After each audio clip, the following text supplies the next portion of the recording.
You guys have any money left? Did you spend it all? No. You still owe me $5. You never asked for the pony keychain. Oh yeah. It's fun. I saw another one too. Got to finish my collection. All right. We would once again like to welcome Miss Andrea Libman today.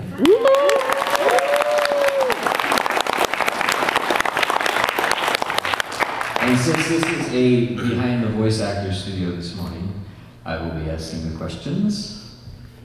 And I will be giving the answers. Yes. Good. So you're enjoying your stay here so far? Yeah. All right. It's like the best con ever, right? Pretty much, yeah. Woo! And you've done a lot of conventions? Well, not really. Not too many. Starting to. Okay. Yeah. All right. We should always come back. Okay. Okay. You heard it here first, folks. How many times have you been to America now? Oh. Lots. Lots and lots. But for conventions, only a few times? Only a few times. Okay, cool. All right, but you were saying you have family here, so. Yeah. Okay. Do you have any specific favorite places in California or just in the country? California is pretty awesome in general. Yeah. It's so nice to be down here. It's nice to see the sun and just having an awesome time. Because there's no sun, it doesn't exist where you're from? No. A question. I'm glad you can, It's why it's so pasty. experience. I'm so tasty. All right, well, let me pull this up here. It's amazing we have all this technology, but if you forget to bring a cord, you can't hook into the projector. But, let's see, hopefully you can all do this. What kind of cord? I need an HDMI to an HDMI micro. And see, you all fail me. So, I mean, how can I trust you or expect anything from you guys anymore? We didn't mean to. Oh. I don't even know what you Hola, thought. Max. Emmy? Yeah. Right. So we got here. Care Bears. Aw, that's Harmony Bear. Harmony Bear. Alright. And I'm not familiar with this one, but maybe you can tell us a little bit about this girl. Oh, a Monster Buster Club. Kathy. I'm not sure if that aired in the States. Oh, they did. It did? Okay. I missed it. But she looks like she's full of life. Yes. Yeah? What, can you give us She's maybe actually an alien. Oh.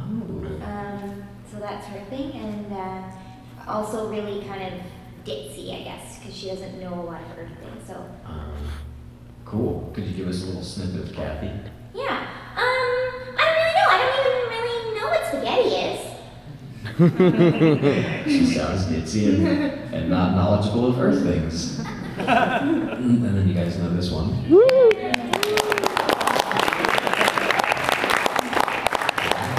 And that was from the Dragon Ball Z series? Okay, awesome.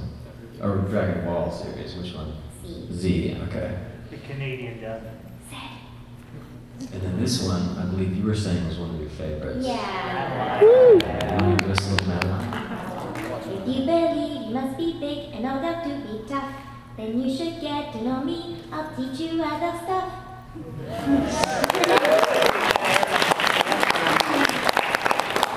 And this one, apparently, you said you got a little nervous when you auditioned for Yes, this. I did. Woo! Look how cute she is. Lena Moran, Strawberry Shortcake. Yeah, I grew up watching that show, so. Let me ask you, did you have Strawberry Shortcake, her house, and the different play sets and things like Yeah, that? I remember I had the board game. Okay. Yeah, that was a big one, and I think one of my girlfriends had a comforter. I was really jealous. I want the Strawberry Shortcake comforter. I remember my sister had all these Strawberry Shortcake things, and because she had all these Strawberry Shortcake things, my mom got me the one boy. Oh, Huckleberry Finn. Huckleberry, yeah, it had Yeah. a Huckleberry Finn, and he had this little dog. I can't remember the Yeah. dog's name. And I was like, Mom, I don't want Strawberry Shortcake. Like, I want G.I. Joe. So like sat in a drawer forever, and it was perfectly preserved. And then I was able to sell it for $200.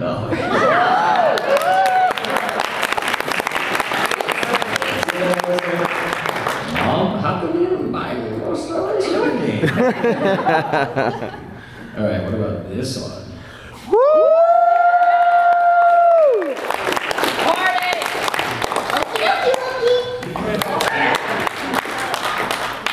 Let's go!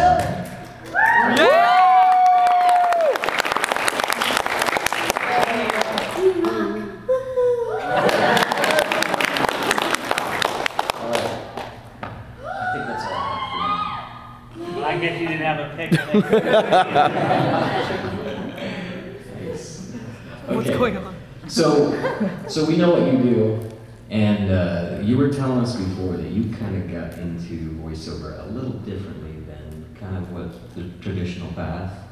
Take us through that again, because not all of us were here the other day. So I started doing film and TV when I was 6 years old, and my mom took me to an audition in the paper, and that's how I got an agent. And then I worked on shows like The X-Files, Little Women, Commish, Highlander, Odyssey, so a lot of local TV shows filmed in Vancouver, and some movies. Andrea Libman, and that just led into starting to audition for voice stuff, and just because I had even a higher voice than I have now, just fit with doing voiceover work. Okay, you said that you could read at that young age. Yes, and that was a big key for a kid getting into the business. If you're doing film and TV, you don't necessarily have to be able to read, because someone could work with you for you to memorize your lines. But if you're doing animation, you have to be able to read. So that was the first time my nerdy skills came in handy. But that's awesome, because you made a career out of it. Yes, definitely. Were you also one of those kids that was like, you'd see the kid in maybe acting or reading a line or whatever, and you're like, that kid's like got the soul of a 20-year-old, or like an older soul? Me? Yeah. Oh, yeah, I think so, a little bit. Okay, Yeah. cool. Only child, brothers, sisters? I have a little brother. Okay, Well, cool. he's not little anymore. No. He's way taller. And he's bigger than you? Yeah, my little brother's taller than me, Yeah. too. I hate I that. love that. Yeah, it's like, how did that happen? It's awesome. So through your experiences, through acting and voice and all this stuff, I guess since it happened so young for you, when did you get to the point where you're like, this is really cool, and this is what I do? This year. That can't be so. Oh, well, it's always been cool. I mean, how can it not be? Especially with Dragon Tales and that line. Those were two really big shows, but there's never been the reaction for anything like there has been for My Little Pony. So I think it's really in the last year that I've thought, wow, this is pretty cool. I can't believe that people want my autograph. But if it makes you happy, all right. But they didn't before? No? No? Did you ever do any promotion for, because Dragon Tales, that was, a number of years ago, but it was huge with kids. Yeah, with kids. So it's a really big difference, because a lot of kids, when they're young enough, they don't realize that there's a person that does a voice for the show. They think it's the character. So I've had a lot of actually terrible reactions. Little Sue, this is Andrea, and she does a voice for Emmy from Dragon Tales. And I go, oh, I wish, and they go, and then they just start bawling. Because it's work, that's not the girl. And that's not as bad. It's even more horrifying when it's a character, oh, this is Harmony Bear. And they look at you, it's like, you are not a bear. You are not the bear. And I'm like, okay, I'm sorry. Yeah, but you know what? When kids see a costume character for the first time, and it is the bear, they still start bawling. That's true. So I don't feel bad. Maybe if I dressed up as a bear would have gotten it. Or did you have parents ever saying like, my kids love, Not really, no. That's too bad. Well, I can tell you for sure, my friend Amy, her 2 daughters, would just watch it on repeat. Yeah. Over and over and over and over and over and over. Yeah, So she'd TiVo old shows and all the time. Well, that's good to hear. Finally. You're like, imitation, yes. Very cool. So how about your family? Have they, I mean, obviously since this happened when you were young, they pretty much supported you through all of it? And Yeah, I definitely wouldn't be here if it wasn't for my mom, who, when I was a kid, took me to everything. And so she's the one that got me into it and had the time to do it, so that was really fortunate. Yeah. Okay, but you said you love to read and you're a math junkie, so you're learned, obviously. So what kind of schooling did you go through? I have my bachelor's of applied science in civil engineering. Okay. So yeah, I went to school just like everyone else.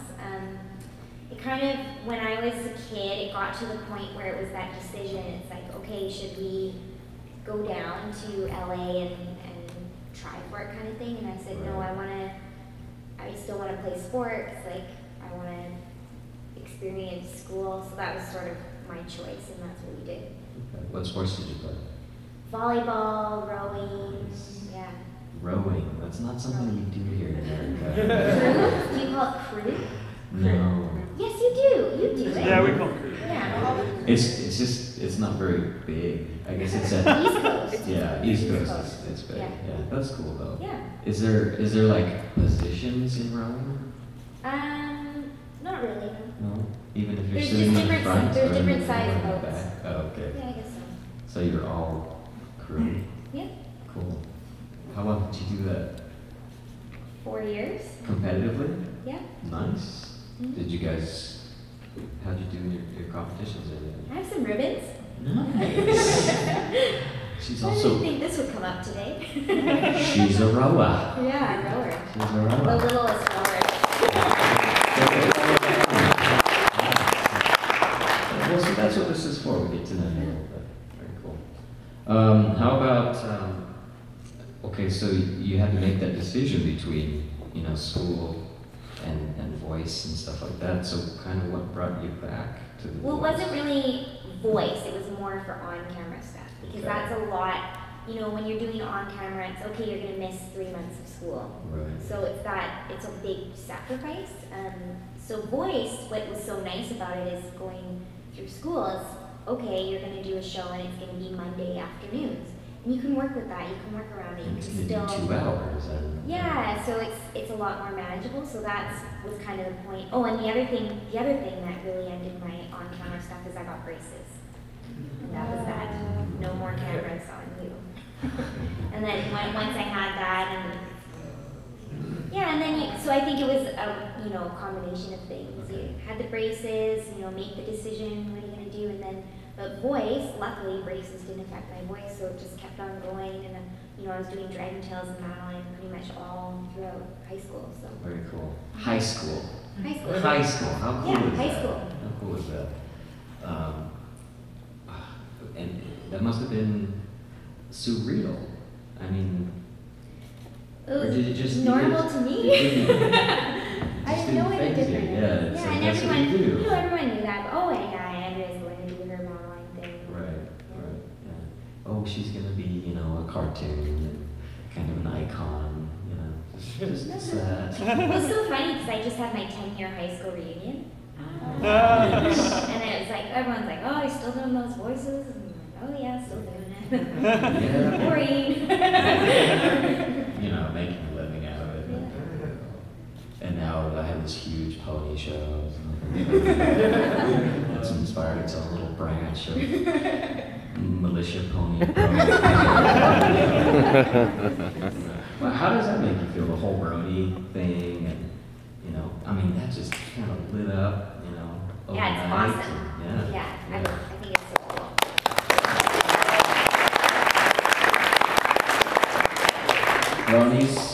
Brony's in here?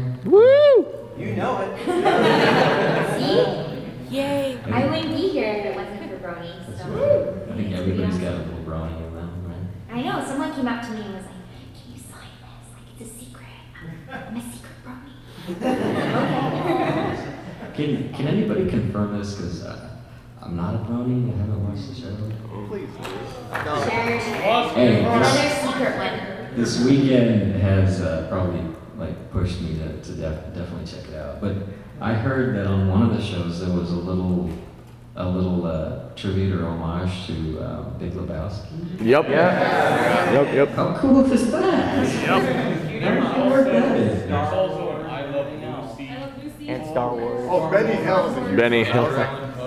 They did a Benny Hill. Benny Hill reference. They played the song from Benny Hill. Yeah. And the first time I heard was at Ticketmaster. Yeah, Sort of. both seasons. Copyright Did you have any idea this was going on? No, I mean if it's something like that, unless it's in the lines, then we don't know until. Yeah, because you're in the booth, you're voicing, right? Yeah. And I'm assuming in this process, because it's not like anime where you're doing, you know, a dubbing or the voice comes first, and Yes. you're not watching the mouth flaps. That's right. So you have no idea No what the idea. animation's going to be. Exactly. Okay. And if there's going to be like a song put in or anything like that, we don't know. We don't know. Hmm. But you do some of the same, correct? Yep. Mhm. Well, I mean, like if there would be a musical reference. Like, Right. But yeah. Okay, cool. Have you seen much of the actual animation itself? Yeah, you have to. Yeah. Like, it's beautiful. It's so amazing. Like the animation is so good. I've said a few times that I really don't like listening to myself. So Yeah.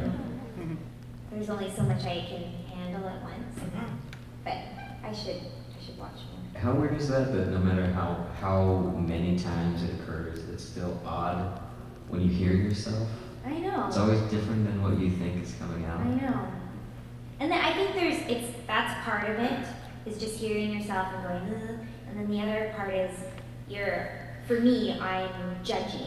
I'm thinking, oh, I should have done this, or would this have been a better choice? Like you're Right. dissecting it. Right. So. Mm.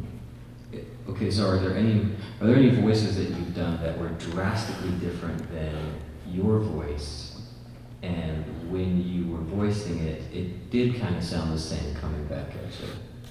What do you mean? Like if I was doing a voiceover and I had to go into a high-pitched British voice or something like this, you know, and it came back and I heard it just like this. Has that ever occurred to you?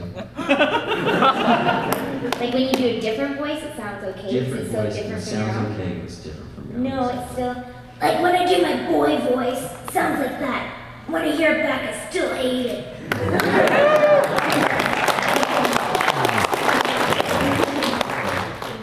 I guess some people just never get used to that. I've heard different stories from different Yeah. voiceover actors that, you know, some of them were like, yeah, you know, it took me a while, but then I started to actually hear what I actually sound like on a daily basis.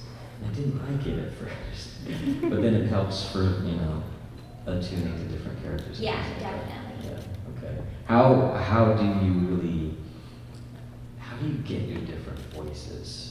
I know sometimes the producer's asking you for a certain thing, and they'll say, well, throw in a little bit of this or a little bit of that. Yeah. But how I does think that that's the best way to come up with something unique and different is you're just in there, you open your mind.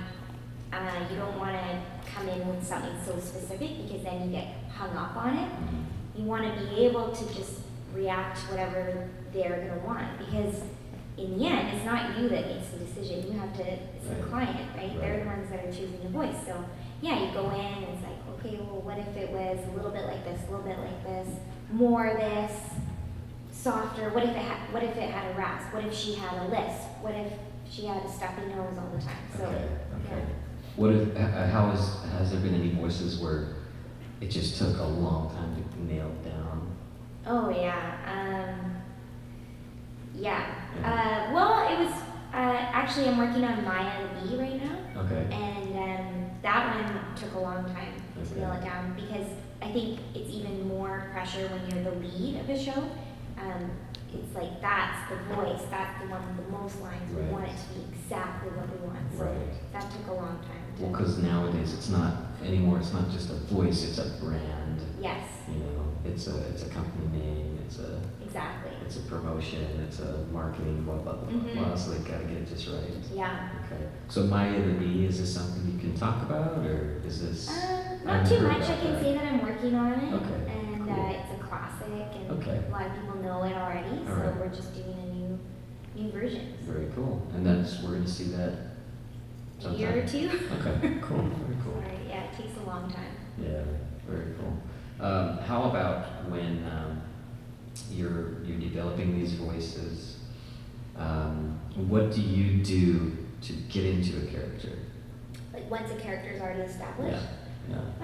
Like you well, haven't done Fluttershy for a month, and you come back in the booth and okay, it's Fluttershy's turn. So then we'll go around and we'll play a voice reference. Okay. So you listen. So what I do is I'll be listening to a reference, and then I'll start talking along with the reference, and then we just match it, listen and match. Okay, so are you hearing maybe past recordings as Yeah, well? exactly. Okay, very Yeah. cool. They'll have something usually for a show. The client will be like, yes, like that's exactly what we want, and then they'll save that. So then that'll be what you play back. And even as you're doing a record, maybe halfway through, someone will say, oh, maybe it's changing a little bit. Let's go back to the reference. Right. Let's make sure we're on voice. Right, okay. Now tell me, you mentioned the other day that in the booth sometimes, like you said, people just don't know how to tell you politely that something needs to change, and it can get a little frustrating. Yeah. What have you done to, work through that, power through it, and continue to do your job, even though you might have a tear welling up in the corner of your eye, or your heart's racing because you just want to jump through that glass window and kill that person on the other side. How did you know? I think you just have to take any positive feedback and really, take that and keep it and tuck it away, and then maybe go back to that when you're in a really bad moment. It's Okay. like, oh, I remember that time that blah blah told me I did a great job or something, Okay. something like that. So just try and focus on that, and then you just have to let it go. You just Okay. have to let any of that slide right off of you, because it's constant criticism with what we do. It's like all the time, like, oh, and like I said before, sometimes there's different ways to word things that hurt less and more. Like sometimes, oh, yeah, can we get some more acting on that? Oh, Wow. Yeah, oh yeah. So you just have to, Not be so dull. oh yeah. Tell me about the voices that you've done in the past, voices that you're doing now. Drawing, what kind of inspiration do you draw on? I mean, I know they're directing, what it kind of tunes out to be, but have you ever started something as maybe somebody you idolize as a voice actor, or family, like a grandma or a grandpa or Well, cousin? Madeline is definitely, my family is, part of my family is French Canadian, so Madeline definitely, the accent comes from relatives for Right. sure. So I think if you have people in your life with accents, that's such a great thing to draw on. Right. But other than that, try and keep it unique. So I'm sure, subconsciously, there's probably lots of things coming through that you've listened to in your life, but you try and get your own sound, your own thing. Sure. Well, one thing when I'm thinking Fluttershy, for some reason I'm always kind of thinking Marilyn Monroe. Like I feel like she's Okay. really, almost like a femme fatale, kind of really soft. Very cool. Next thing you know, there's going to be art of Fluttershy, like in a white dress. Yeah. In the next 30 seconds. Yeah. Someone's going to post it. I think it's for sale Guys, downstairs. it's already up on DeviantArt. There you There go. you go. There you go.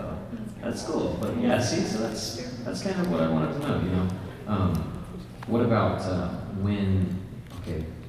if you are thinking Marilyn Monroe in the back of your head, is it really just a subconscious thing, just back there. It's not really she could grow up to be the Marilyn Monroe of the ponies. Yeah, it's just back there. It's just, Or Marilyn Monroe. Marilyn Monroe. That doesn't sound good. Cool. The accent thing. Madeline has this cute little French accent. Mm-hmm. Do you speak French? Yes. Okay, very Yeah. cool. Do you do more accents? More dialects? I'm always trying, You're but always trying. accents are tricky. Okay. Yeah. All right.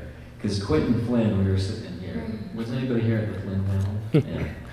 I was able to call out dialects and he was able to rattle. Oh, really? Yeah, some people are It was really, pretty really fun. good. I wouldn't call myself an accent So we specialist. can't play that game. It's not wise. Not wise. French? Hmm? I bet your voice is lovely speaking French. Oui, je peux parler français. Nice. Nous pouvons parler en français. Thank you. Oui. Très bien, merci. Oui, mon chéri. Very good. Have you ever voiced ponies in French? No, not ponies. I've done a few other French voices for toys. Okay. It's just kind of, if they're doing a French language for something, they'll either do it in Quebec or France. Usually, so. Right. Do you think? Well, I'm not sure if the pony sensation is big in France or. I don't know. But do you think they'd get you to do the voice in French? I think they've already done it and it's Oh, working, okay, so- okay. But if it ever came up, I'd love to do it. Okay, very Yeah. cool, very cool. Tell me about personal projects. Do you ever do any kind of production on your own? No. No? No little video, like short videos or anything like that? No. Kind of what I'm into, like hobbies or that kind of thing, is I play the piano and I teach Oh, the very piano. cool. Alright. So, yeah, I'm doing stuff for myself. I'm working on my piano songs, maybe. I bet we don't have a piano, we'd have her play a little something. Yeah. Put her on the spot. That's right. Yeah, very cool. How long have you been playing piano? As long as I've been voice acting, so Nice. 20 years. Very cool. How does musical skill relate to acting and voice? I think it relates big time because when you are hearing something like, maybe you're in the booth, it's like, oh, we want it like this, like it's having a good ear, I guess, a trained ear, and I think lots of voice actors have that without maybe musical training, but I really think it does help. It's like, because you can hear it, it's like, no, I want it to be like this tone, or, the director's like, say, no, thank you, so you can hear that, it's almost musical, right? Mhm. And then there's a whole singing aspect to what I do, so. Right. Yeah, because there's some people that just can't carry a note. Yep, They can't change the tone of their voice. yes, They're speaking very monotone or whatever. Mhm. And then if you were to tell them to say, no, thank you, they'd be like, no, thank you. yeah. All right, let's try. No, thank you. No, thank you. Exactly, yeah. How about have you had experiences where you're doing voices and you're actually in an ensemble, you're actually working off of somebody else? Oh, yeah. Okay.